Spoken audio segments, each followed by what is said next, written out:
Okay. So going live for a quick minute here on Facebook and Instagram. What's up, everybody that's in here? So, I'm going to answer a very direct question today that has to do with training. And then, if you have any further questions, go ahead and drop them in the comments on either one of these feeds, and we can go over that. So, the question that was sent in by one of our clients, remote clients, was mindset, attitude, and how it's okay to have off days in training. So I'm going to approach this question from a general perspective where I'm going to put all of these into one conversation. So, how mindset and attitude towards training kind of applies to you justifying or being okay with taking rest days, not training on days you don't feel well, or just kind of dealing with any negative emotions or thoughts that you have that are associated with missing a day of training. While, this is on the opposite spectrum of some people that, have a hard time getting to the gym. Okay. This kind of addresses more of a population that is consistently going to the gym, but from that perspective, they are almost unhealthily able to justify what they're doing in the gym or make sure they're not doing more damage than good. So the way I approach this, the mindset attitude that needs to change that will overall kind of fix that feeling you have of it not being okay to have rest days or take days off. I think it all goes back to one word or one topic, and that's longevity. So that's going to be you as an athlete or a person. What are you training for? So you have to kind of come down to the factor of, are you training for life, longevity, just a general health and well-being? Are you training for sport? Okay, or something specific. So if you're training for something specific, okay, and either competition, sport, anything like that, and you're going to sacrifice. So if you really dive into it and you train at a high level for sport, or for example, let's say football, let's say you're training at a high level, um, it's not always going to be healthy. So CrossFit, great example too. So the amount you're training, the volume, everything you're doing, it's not really focused on longevity. It's focused on performance, right? And performance in a sport that demands more volume. Um, there's going to be times when you are going to feel bad about not training because those are sessions that need to get in, but you have to realize that you're skirting on the edge of unhealthy. So there's a spectrum of health, and when you are sick, you're on one end, and when you're healthy, you're at the pinnacle of that circle, right, or half circle. But then as you come back to elite sport or competition, you're actually going to get back into those unhealthy ranges when it comes to the volume you're doing and the amount of recovery you're allowing yourself to do and whatnot. That's why elite athletes have to spend so much time on recovery. They have to spend so much money on recovery, is because in general, what they're doing is not necessarily healthy or focused on longevity. What they're doing is short term and focused on sport and demands of that sport. So, um, I think for most of us out there, I would say 95% of the population, we have to be really honest with ourselves about, what training is for. So, for example, training, I mean, my training has moved more towards I just enjoy to do it.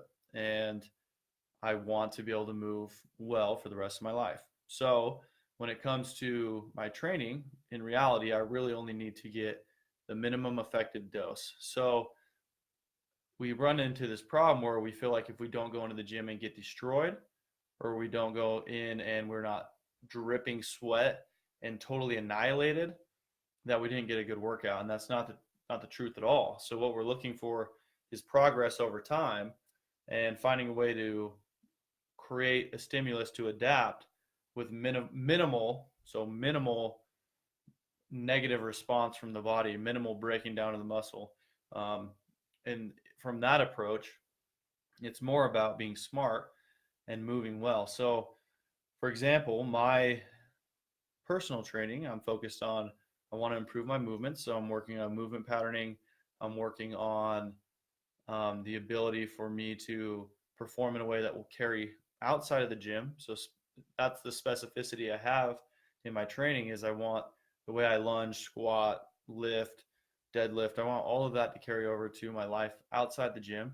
I want to be able to do it for a long time. So I want to have longevity when it comes to my training and my body. Um, so when I approach it that way, just getting a minimum stimulus is a positive thing.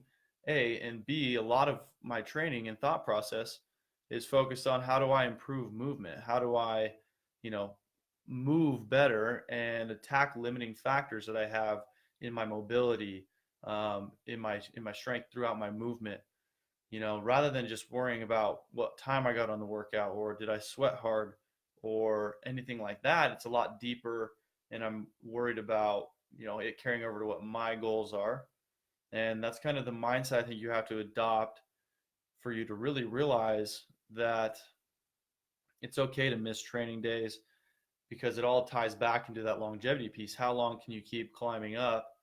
And then as you age, how well can you slow down that diminishing performance that you're going to have? So at first you're just trying to get as high as you can, with keeping in mind that you need to keep yourself healthy and focus on the long game. So how can I improve my movement now as somebody that's not peaked yet, either in age or performance? How do I improve my mobility and my mindset and attitude towards training and health and wellness in general, so that when I get to the point where I start declining, I personally, am not focused on the wrong things. I'm focused on maintaining what I've built and what I've done, and maybe even getting a little bit better, and then fighting off death as long as I can. So not letting myself drop as quickly as I would if I was untrained or I was focused on other things and beating up my body too bad that I couldn't recover.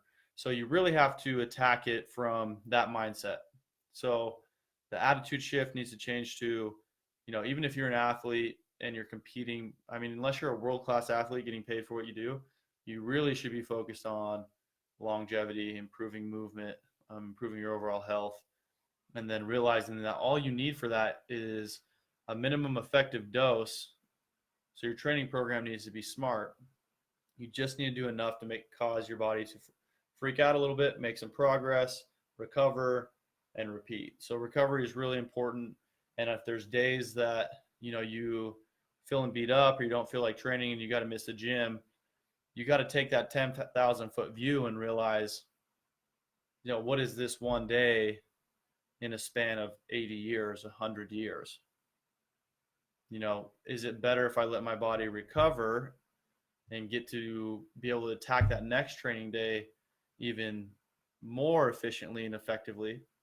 Or do I want to kind of beat myself up about missing one workout that obviously, whether it's mental, whether it's maybe you're too beat up physically, maybe mentally you just aren't there.